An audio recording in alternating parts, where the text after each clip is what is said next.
Ô, Bombig, É vamos verdade. lá. O que você ouviu aí em relação ao derretimento, de Bolsonaro e por que essa é uma preocupação? Eu vinha conversando ao longo das últimas semanas, né, na verdade, desde da posse, né, depois que tivemos o episódio do 8 de janeiro, com líderes da oposição democrática e com líderes também do grupo mais radical ligado ao Bolsonaro. Né? Havia uma avaliação antes do 8 de janeiro de que o Bolsonaro seguraria um pouco mais, ele seria ali uma espécie de barreira, que o Lula enfrentaria os problemas da vida real, né, que é essa bomba fiscal que foi deixada no colo dele, dificuldade de resolver a questão do IR, dificuldade do Bolsa Família, dificuldade do mínimo, eleição na mesa das câmaras, nas mesas do Congresso, enfim, tudo isso acabaria gerando algum desgaste para o Lula. A ideia era que o Bolsonaro ficasse lá nos Estados Unidos, né, isso tudo antes dele sair para viajar, se preservasse e depois, em algum momento, voltasse lá para aquele projeto maravilhoso ali que o Valdemar fez para ele, né? Que ele iria voltar, ser o presidente de honra do PL, liderar a oposição, morar em Brasília e tudo mais. Mesmo a oposição democrática que não quer mais o Bolsonaro candidato, acha que isso seria bom para frear um pouco o Lula no início de mandato, né? Estou dizendo desse campo antipetista, o campo que está fora do governo, que passa, inclusive, por partidos de centro. Mas ninguém imaginava que em menos de 23, menos não, em 23 dias, né, um pouco mais, porque o Bolsonaro acabou saindo daqui antes mesmo da posse, ele fosse queimar tanto capital político.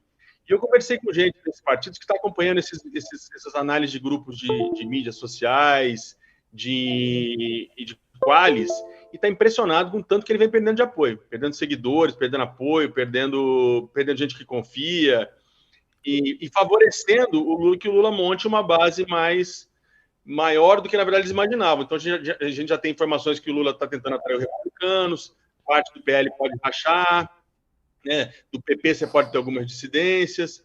Então, e mais, para completar esse raciocínio, isso está acontecendo antes que haja um outro líder, qualquer polo de oposição. Né? Os governadores não conseguiram se firmar, o novo Congresso com os radicais não tomaram posse, o Moro não tomou posse, o Mourão não tomou posse. Então você tem um monte de gente tentando ocupar esse espaço, esse vácuo, mas até agora ninguém.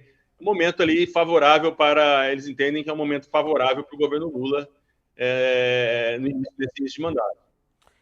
E tem esse novo Congresso, como você falou, que não tomou posse ainda. Como é que vai ser essa articulação? Porque tem uma mudança na configuração, né, Bombig?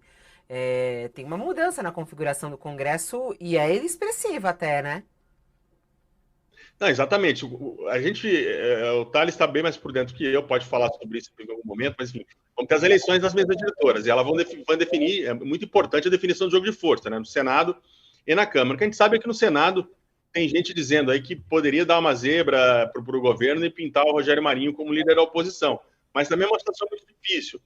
Na Câmara, está parecendo uma situação um pouco mais fácil para o Lula. O desgaste dos deputados mais extremistas, o desgaste do Bolsonaro atingiu esses deputados mais radicais, né? Bia Kicis, Ricardo Salles, a Zambelli, que teve episódio da arma no final do ano passado. Então, você vê como vai ser essa atuação, você vê como vai ser essa composição, esse jogo de forças. Eu conversei com o pessoal do PT, é que eles entendem que na Câmara está mais fácil.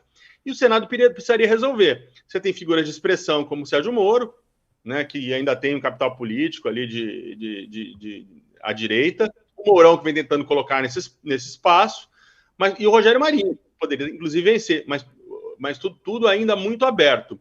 O que se coloca, e aí o Thais estava falando sobre isso, eu estava acompanhando aqui, é que o Bolsonaro tem muita dificuldade para liderar a oposição, também porque ele vai enfrentar uma batalha jurídica muito grande. As energias dele, o dinheiro dele, a força dele, talvez tenha que ser toda, dele e da família, tem que ser toda colocada nos inquéritos que ele vai ter no STF, no Tribunal Superior Eleitoral, né, que é o da inegibilidade, e na Justiça Comum. Né? Sobraria tempo para uma pessoa respondendo em quatro esferas diferentes de ações, fazendo sua defesa, fazer o papel de líder político, né, que é acompanhar o governo, quer fustigar, quer criticar, quer atacar.